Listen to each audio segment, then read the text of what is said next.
আছো নুমলীগড়ৰ কাষৰীয়া মৰঙীৰ কৰ্দৈগুৰি অঞ্চলত আৰু আমি ইতিমধ্যে সবিস্তাৰে দেখুৱাই আহিছোঁ যে ধনশ্ৰী নৈৰ যি প্ৰলয়ংকাৰী বান সেই প্ৰলয়ংকাৰী বানৰ এক ভয়াবহ প্ৰতিছবি মোৰ সতীৰ্থত যিটো আছে যিটোক মই দেখুৱাবলৈ অনুৰোধ জনাম।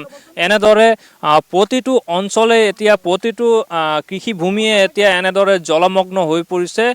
হেক্টৰে হেক্টৰে কৃষিভূমি এতিয়া পানীৰ তলত বুৰ গৈছে, যাৰ ফলত বিস্তীৰ্ণ অঞ্চলৰ বহু কৃষকৰ এতিয়া খালি ধানৰ যি সপোন সেই সপোন মষিমূৰ হৈ পৰা পৰিলক্ষিত হৈছে। যিহেতু নিপকুৰ সৃষ্ট যি বান, এই বানে এক প্ৰলয়ংকাৰী ৰূপ ধাৰণ কৰিছে, যাৰ ফলত এনেদৰে হাহাকাৰময় পৰিৱেশৰ সৃষ্টি হৈছে এই অঞ্চলত। আসাম টক্সৰ দৰ্শকসকলক আমি পোনপটীয়াভাৱে এইসমূহ দৃশ্য পোনপটীয়াভাৱে আমি দেখুৱাই আহিছোঁ আৰু পুনৰ উল্লেখ কৰিছোঁ যে এই মুহূৰ্তত আমি কৰ্দৈগুৰি অঞ্চলত আছোঁ। এগৰাকী সচেতন যুৱক তথা শিক্ষক মই আপোনাৰ ওচৰলৈ আহিছোঁ।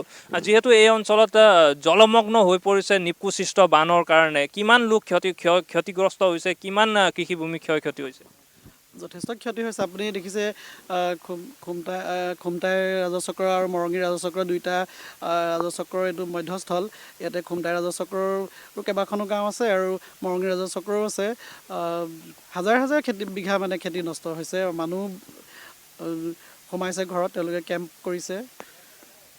হয়, বহু অঞ্চল এতিয়া যোগাযোগ বিচ্ছিন্ন হৈ পৰিছে, পথৰ ওপৰেৰে পানী বাগৰিছে, কি ক'ব? হয়, ৰাইজো সচেতন হৈ থাকিব লাগিব, প্ৰশাসনো সচেতন হ'ব লাগিব। প্ৰশাসনৰ যি টীম আছে তেওঁলোক কিন্তু সচেতন হৈ থকাটো দৰকাৰ। যিহেতু আপোনালোকে দেখিছে বৰষুণ পৰি আছে, বতৰ বেয়া, যিমানটো গম পাইছোঁ পানী বাঢ়িয়ে আছে। নেপকো গেট খুলি থৈছে বুলি কোৱা শুনিছোঁ।